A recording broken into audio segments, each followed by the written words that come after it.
কিছুদিন আগে আমাকে নিয়ে একটা কার্টুন আঁকা হয়েছে, আপনারা দেখেছেন সেটা? আমাকে নিয়ে একটা কার্টুন আঁকা হয়েছে, আমাকে বিদ্রুপ করে, বিকৃত করে। তো সেই কার্টুন নিয়ে সেটার পক্ষে বিপক্ষে অনেক আলোচনা হয়েছে, পত্রিকাগুলোতে কলাম লেখা হচ্ছে এবং এখনো সেই বিতর্ক চলমান। এটা কি শিল্পীর স্বাধীনতা, নাকি এটা জুলাই গণ অভ্যুত্থানকে অপমান করা হলো?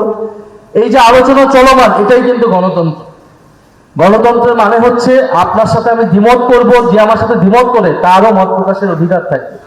কিন্তু আমার বিপক্ষে কার্টুন আঁকা হয়েছে দেখে কিন্তু আমরা কেউ তাকে আক্রমণ করতে যাইনি শারীরিকভাবে, আমরা সেই কার্টুনিস্টের বিরুদ্ধে কোনো মামলা দিইনি, আমরা সেই কার্টুনিস্টকে কোনো গ্রেফতার করিনি। কিন্তু বিগত সরকার কিন্তু করেছিল, বিগত হাসিনার সরকার, এবং আমরা এই বর্তমান সরকারের মধ্যেও এই ধরনের প্রবণতা দেখতে পাচ্ছি।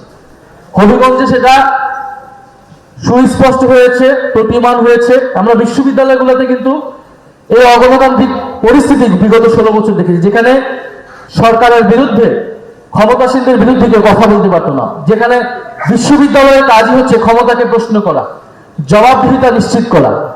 প্রত্যেকটা গণতান্ত্রিক দেশে বিশ্ববিদ্যালয়কে, ছাত্র সমাজকে, শিক্ষকদেরকে এই জন্য সরকাররা ভয় পায় যে আমরা যদি কোনো গণপরিধি নীতি নিতে যাই তাহলে বিশ্ববিদ্যালয় থেকে সমালোচনা আসবে।